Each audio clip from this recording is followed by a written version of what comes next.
Dude, I had like $1 billion idea. I had $1 billion idea, okay? They make seedless mandarin oranges. You know how they make seedless mandarin oranges? This has solved a big problem in the mandarin orange world because you bite into one of those little orange sections and then you get a completely disgusting bitter little flavor bomb in the middle of it. Listen, it's not the biggest problem in the world, but it is annoying. So they invented seedless mandarin oranges. Now, what's the biggest problem with the mandarin orange? The price? No, not really. You get like 30 mandarin oranges for $4 or something. It's outrageous. They're so cheap. Is it the flavor? No, they're delicious. Uh, the problem is the peel. Now they peel much more easily than a regular orange, but you still get that orange pith under your thumbnail. Your hands smell like orange all day, which is not necessarily a problem. It's a very pleasant smell, but I'd rather they smell like, soap or like neutral. They need to start making peelless, seedless, peelless mandarin oranges. Oh, man. Pre-peeled mandarin oranges. Let me guess, Peloton music wasn't so good today? That's like saying, let me guess, the speed of acceleration due to gravity is 9.8 meters per second squared. It's never good. There's like 4 Peloton rides out of 303 that I've taken where I've been like, that was a good playlist. Dennis Morton has a 30-minute Rush ride. He has a 45-minute Beatles ride. Then there is a Sam Yo 30-minute grunge ride where 70% of the playlist is good, and maybe there's one more. Maybe there's an Emma Lovewell 90-minute ride. And okay, you know what? Let's make it 5 because Ali Love has a 30-minute Alanis Morissette ride. That's all from Jagged Little Pill. That's true. There is the Asian American Pacific Islander Heritage Month ride with Japanese breakfast, Mitski, and then the one that goes, how far down does your indigo go? Gonna some mushroom and a moon and on top of you. I don't remember who sings that. Oh yeah, and Rena. That's true. I forgot. It's a good playlist. And of course the 15-minute T-Pain playlist. Fell in love with the stripper. She's rocking, she's rolling, she's bowling. I'm rocking the goo at a boo boo. Theodore Painwell. Quite. Hey, NL, did you know that all bananas are genetic clones of one another, and if a blight was to strike them, they would probably be wiped out as a species? Honestly, doesn't bother me that much. No big loss.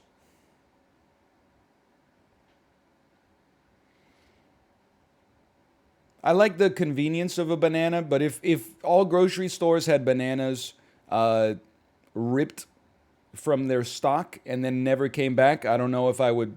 It would probably take me 2 years to notice.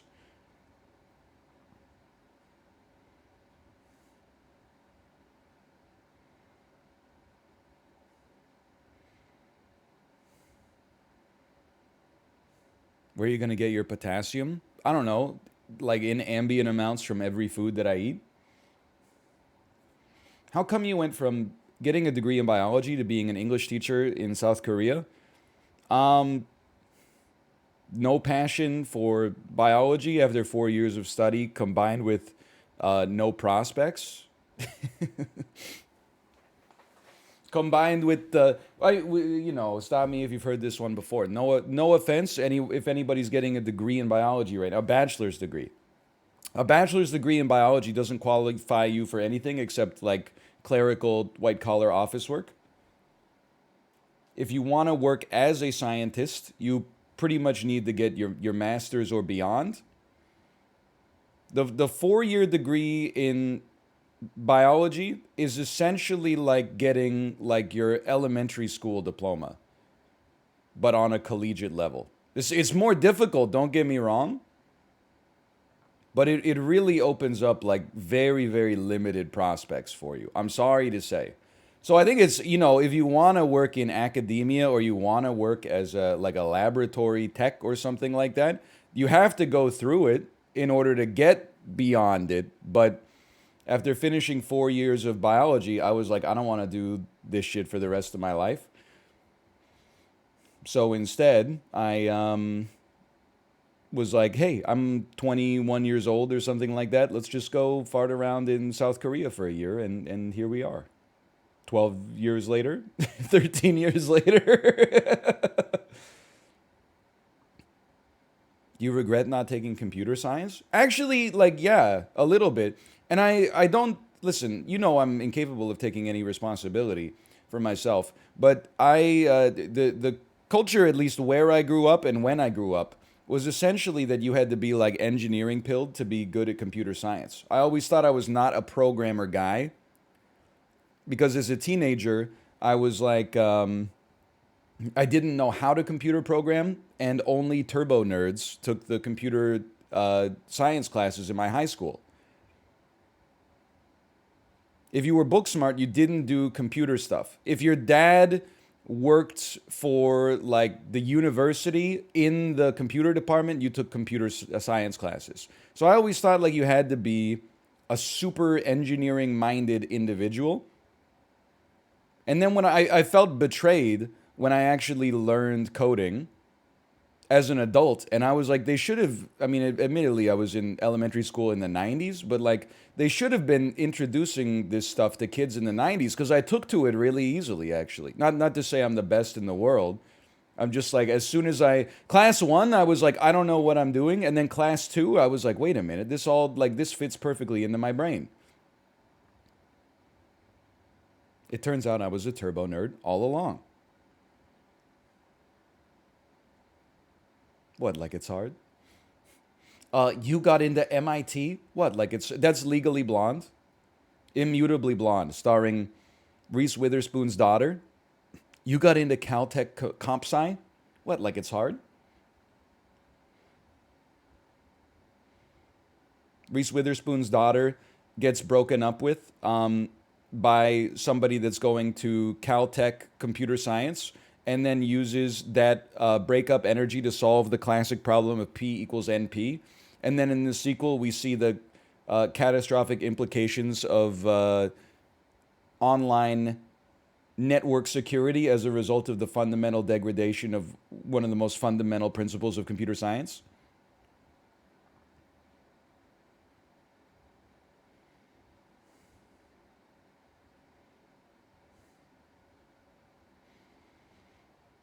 How was the Peloton ride? Oh, thank you for asking. Finally, it was another good one. I'm kind of honestly, I'm getting I'm spinning up for Dick Skin December. It's still like 6 weeks away,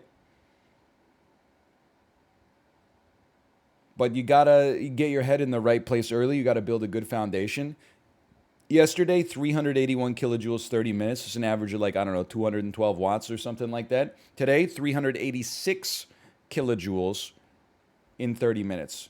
Fundamentally, probably almost exactly the same amount of wattage. But, we went a little deeper with it today. I bet, honestly, the legs have been feeling good. The hills have been heavy. The feet have been fast. I still have never broken 400, but I'm scratching that like 380, 390 every single day. It's just a matter of time, man. Doing hour-long rides yet?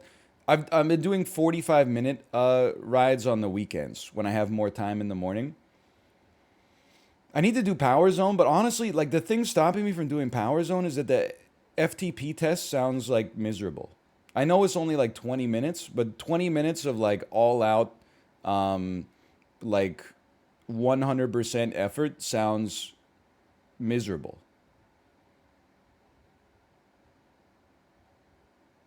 But then after that, you get to do Power Zone rides, which is it's like you spend 20 minutes, but then you get an extra little bar under your output, right?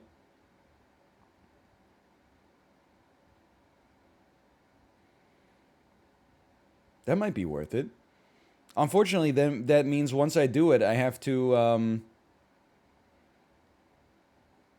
start taking Matt Wilper's rides. And he's very good at teaching form and efficiency, but very bad at forming a cohesive playlist of songs that aren't fucking garbage. No offense. No offense, Matt, if you're watching, no offense, okay? But we can't go like from Queen's Bohemian Rhapsody to Billy Ray Cyrus, Achy Breaky Heart to the Chicken of the Sea jingle, Price is Right theme song, Kenny Chesney, whiskey for my men, beer for my horses. Like we got it. Can we form a coherent playlist here? Something that flows naturally. Like help me, help me.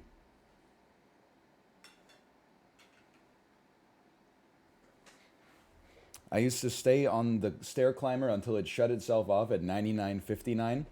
That's probably a safety function, right?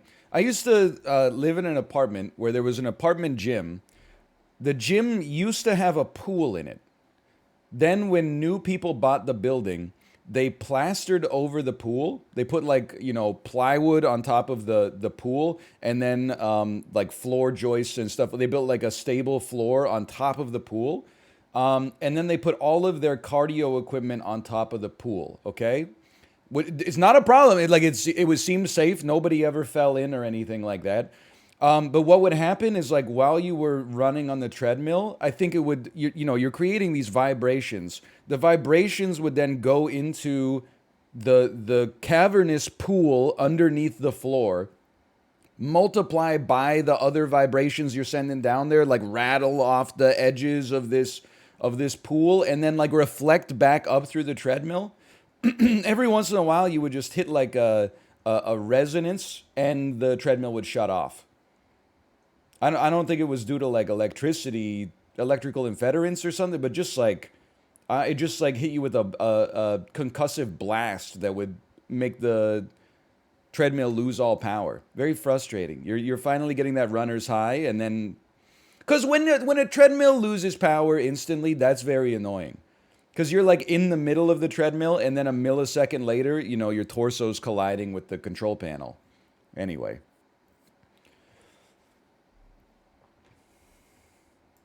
I know I've said this before. I'm just getting. We're going to start with React Court, by the way. I've said this before. If you got jacked using a stationary bicycle before they had electricity, they should study your brain. Medical scientists should study your brain to learn about the science of motivation. Because if you were a professional athlete and you were just using one of those fucking, like a bike with a sandpaper conveyor belt and then like a little crank on the handle that you were just like, I don't feel like my legs are working hard enough. Yeah, that feels about right. And then, yeah, you don't even have like a TV. You're just looking out the window. That's built different, man. If you trained for competitive bicycle races on an analog stationary bicycle in like the 1970s and the 1980s, they need to study your brain. I lost 120 pounds that way. That's crazy. You should be on every self-help podcast on the whole circuit. I honestly, I think if I found myself in a situation like that, I would be like, I would do it one day, and then I'd be like, yeah, that wasn't that bad. I'll do it tomorrow, and I would never sit on the saddle ever again. I mean, if I stay in a hotel, I always check out the gym, and then if if the hotel exercise equipment is not the Peloton bikes, if they're Nordic tracks, I'm like, I could just take a week off, I guess. I don't know what to. I can't deal with the LED pips anymore. I need a crank wheel and a digital display and stuff. Like I have no self control. My motivation is zero. I need to stick with the ecosystem that I'm aware of. It's like switching from like an Android to an iPhone. You're like, what the heck is command click? I don't know how to do this.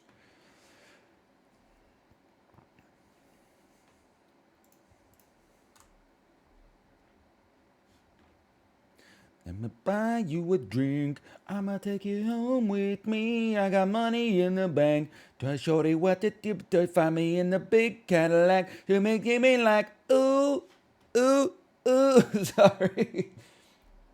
Theodore Painwell. You know what I was thinking? I mean, we could just start the video like this. I'm okay, like, I don't know, alienating my whole audience or whatever. Slash marker, React court.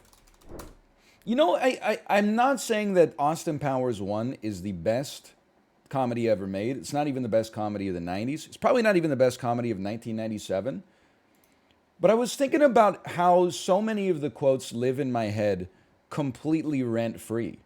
Like, I was thinking last night, I put the baby to sleep. Half an hour later, she woke up and she was crying. I checked out her room. She'd thrown up a little marinara sauce on her sleep sack and on her mattress cover. So I had to strip the whole mattress down, change the sleep sack. I woke up Kate, where's the new mattress cover? She's like, the mattress cover was in the washing machine. So we had to get like a swaddling blanket from when she was a newborn. And then we had to like make it like a makeshift mattress. Anyway, long story short, we got her back in the crib, and then she was laying down, and I kept trying, like, she'd fall asleep, and I would try to like get my hand out of her hand so I could escape and go to sleep myself because I don't want to sleep on the floor. And she would always like just give me the death grip, even when she's asleep.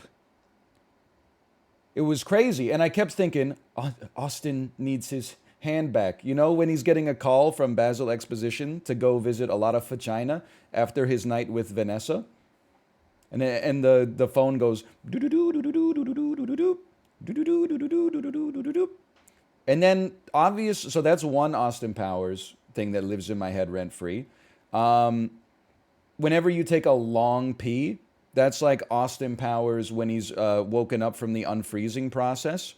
Whenever you're trying to parallel park but you can't get it quite right, that's Austin Powersing, like when he was in the golf cart and he can't seem to do the 3-point turn. There's so much stuff from that movie that like has seeped deep into the cultural foundation. And that's only like 3 things I'm thinking of, right? Like $1 million. There's so many. Anyway, we're doing React Court. Sorry. I just thought it would be funny to start by talking about Austin Powers because I was thinking about it. It's a Germa bit. Excuse me. Germa gets to most of his bits before me, okay? However, you can go back. Dark Souls 2. I'm trying to fight the old Iron King. The run-up is the biggest nightmare of all time. I'm playing the Quincy Jones Bossa Nova Thrill or whatever the theme song's called. That's from like 2018, okay? That one, the Austin Powers infatuation is mine, please. Soul Bossa Nova, that's what it's called.